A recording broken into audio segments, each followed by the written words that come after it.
जय श्री कृष्णा मेरी soul family आध्यात्म आपके अपने चैनल पर मैं नंदा आप सबका बहुत बहुत स्वागत करती हूँ। हम कैसे ईश्वर से जुड़ते हैं, कैसी हमारी आत्मा उस परम आत्मा का अनुभव करती है, कैसे हम उनके संदेशों को सुन पाते हैं और किस तरह से हम आगे इस स्पिरिचुअलिटी की राह में आगे बढ़ते जाते हैं। कुछ तो कारण है ना, कुछ तो रीज़न है ना कि भगवान हमसे मिल जाते हैं, पर वह कैसे मिलते हैं? क्या हम कुछ विशेष प्रकार का नाम जप करते हैं, कुछ विशेष प्रकार का ध्यान करते हैं? वह लोग जिन्हें भगवान प्राप्त हो चुके हैं या जिन्होंने भगवत दर्शन कर लिया है या भगवान जिनके हृदय में आकर विराजमान हो गए हैं। ये सगुण हो या निर्गुण हो, पर ऊर्जा तो वही है। तो क्या कुछ ऐसा विशेष होता है कि हमें यह आभास होता है, यह वह व्यक्ति बड़े ही दावे के साथ कह सकता है और कहता भी नहीं, वहाँ शब्द नहीं, उसका तेज, उसका ओज, उसकी क्रांति, उसके चेहरे की शांति सब कुछ बता देती है कि उन्होंने ईश्वर का अनुभव कर लिया है। उन्होंने वह अद्भुत, अनंत, चरम ज्ञान प्राप्त कर लिया है। कुछ ज़्यादा नहीं, कुछ ही साइन बताऊँगी जिससे कि आप ये समझ सकते हो कि हाँ, ईश्वर की प्राप्ति होती है। देखिए, जब हम ध्यान करते हैं, ध्यान लगातार किसी चीज़ की ध्यान में जब हम प्रतीक्षा कर लेते हैं और उस प्रतीक्षा में वो इतनी एकाग्रता हो जाए, इतना धैर्य हो जाए, इतना पेशेंस आ जाए कि वह एक घर्षण उत्पन्न करने लगे। जैसे 2 लकड़ियों को घिस कर के भी अग्नि उत्पन्न की जा सकती है, की जाती थी। पर जब वही लकड़ियाँ शांत रखी हुई हैं, तो आप उसमें कोई भी अग्नि तत्व नहीं देख सकते। पर उन्हीं लकड़ियों में जब घर्षण किया जाता है, तो वहाँ से आग भी उत्पन्न हो जाता है। बस ऐसे ही इस पूरी सृष्टि के कण-कण में, रज-रज में ईश्वर का वास है। कोई भी ऐसी चीज़ नहीं इस पूरे ब्रह्मांड में जहाँ उनका अंश, उनका तत्व न हो।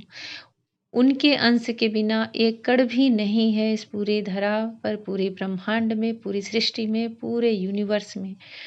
बस हमें उसमें से उन्हें उत्पन्न करना है, प्राप्त करना है, महसूस करना है। वह हमारे भी अंदर है, आपके भी अंदर है। हमारी दृष्टि जो कुछ देख सकती है, हमारे कान जो कुछ सुन सकते हैं, हमारी जिह्वा जो कुछ बोल सकती है, जितने भी शब्दों को ले सकती है, सब में उस परमात्मा का वास है। बस आपको ध्यान में प्रतीक्षा करना है और प्रतीक्षा में एक घर्षण उत्पन्न होना है। वो आप नहीं करोगे, वो आपकी ध्यान और प्रतीक्षा के बीच में जो संयम होता है, उसकी चिंगारी निकलती है और वह ऐसा आकर्षण उत्पन्न करता है कि उस समय आप किसी भी आत्मा से मिल सकते हो, कोई भी आत्मा आप बुला सकते हो और वही आकर्षण, वही घर्षण जब चरम पर पहुँच जाता है, तो आप किसी भी महानतम आत्मा को बुला सकते हो, उन्हें प्राप्त कर सकते हो, उनसे बातें कर सकते हो, उनके स्पर्श का अनुभव कर सकते हो। यह बहुत ही अद्भुत परंतु सत्य है। जिस किसी ने भी उनका अनुभव किया है और जब ये क्रिया प्रतिदिन बढ़ती जाती है, तो आप उनके समीपता, उनकी निकटता का अनुभव लगातार करते जाते हो। वह और आपकी दिन-रात बढ़ती जाती है। जैसे एक भक्त भक्ति में ईश्वर को थोड़े से प्राप्त करना शुरू करता है, फिर धीरे-धीरे एक क्रम, एक दिनचर्या एक ऐसी आ जाती है कि 24 घंटे भगवान उसके साथ हैं, ऐसा उसे महसूस होता है और यह सत्य होता है। वह उन्हीं से बातें करता है, उन्हीं के प्रेम में खोया रहता है। जैसे एक योगी जब साधना की शुरुआत करता है, तो थोड़ा-सा ध्यान लगता है, पर जब वही साधना चरम अवस्था पर पहुँचती है, तो कब उसके कितने वर्ष बीत जाते थे, पूर्व काल में उन्हें पता ही नहीं चलता था। समय जो होता है ना, वो यहाँ पे कोई उसकी सीमा नहीं है, कोई बंधन नहीं है। समय जैसे ठहर जाता है, समय की कोई भी सीमा नहीं रह जाती। आपको अपने स्पिरिचुअल वर्क में, आपको अपने ध्यान में, चाहे भक्ति के मार्ग से हो, चाहे वह ध्यान के मार्ग से हो, पर उसमें एक प्रतीक्षा करनी है उस परमात्मा की। उस प्रतीक्षा में आकर्षण इतना बढ़ाना है कि एक दिन आपकी ऊर्जा उनकी ऊर्जा से जुड़ जाती है और आप उनके संदेश को सुन सकते हो, उनकी बातों को अनुभव कर सकते हो उनकी बहुत सारी ऐसी अद्भुत चीज़ों को आप महसूस कर सकते हो और प्रतिदिन, प्रति क्षण, प्रतिपल आपको वह नित्य, नूतन और नवीन प्रतीत होता है। मतलब प्रतिदिन आपको वह नया अनुभव कराता है। आपको कभी भी नहीं यह महसूस होगा कि यह चीज़ तो पुरानी हुई। जैसे 20 वर्ष पहले, मतलब मैं आयु, शरीर की आयु बता रही हूँ, देह की, आत्मा की कोई उम्र नहीं होती। 20 वर्ष पहले आप जब बचपन में थे, आपने कोई अपने ध्यान में ईश्वर की आकृति देखी, आपने ध्यान में उनसे बातें की। 20 वर्ष बाद जब आप यंग हो गए, उसके आगे 20 वर्ष बाद जब आपकी उम्र और बढ़ गई, तब भी जब आप ध्यान करोगे, उसी ईश्वर से उसी समय वही बातें करोगे, तो आप अपने को उसी जगह, वैसी, उसी समय, उसी अवस्था में प्राप्त करोगे। वहाँ का समय सीमा नहीं बढ़ता। उसी को बोलते हैं कि वह नित्य नवीन प्रतीत होता है। हमें लगता है कि अभी-अभी की बात है। समय यहाँ पे बीतता है, वहाँ पर नहीं बीतता।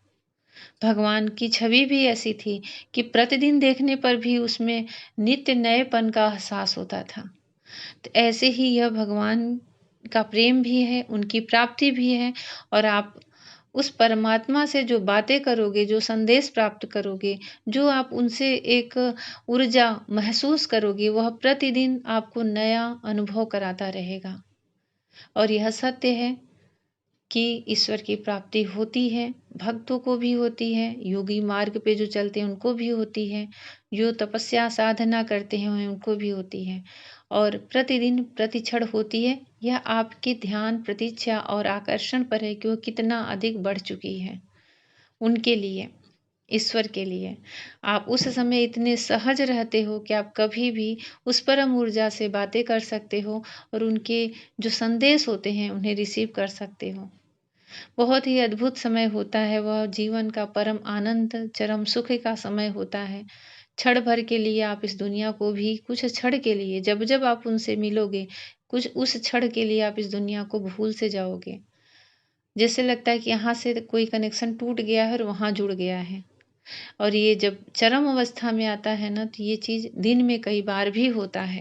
तो ऐसा अगर आपके साथ अनुभव हो रहा है, तो आप ग्रैटिट्यूड करें ईश्वर को, डिवाइन को, यूनिवर्स को कि आप सच में एक भक्त हो, एक तपस्वी हो, एक साधक हो। और नहीं हो रहा है, तो आप इस मार्ग पे चल रहे हो, आप स्पिरिचुअल हो, आप आध्यात्मिक हो, तो आप इतना धैर्य रखो, इतना पेशेंस रखो कि अवश्य होगा। आप भी उनकी बातों को समझोगे, उनके स्पर्श को अनुभव करोगे, उनकी छवि को देख सकोगे और उनके उस आनंद को प्राप्त कर सकोगे। जैसा भी लगा हो मुझे ज़रूर बताएँ और ईश्वर को ग्रैटिट्यूड करें, खुश रहें, प्रसन्न रहें। भगवान श्री कृष्ण आप सबको सदा अपनी ब्लेसिंग देते रहें। जय श्री कृष्ण।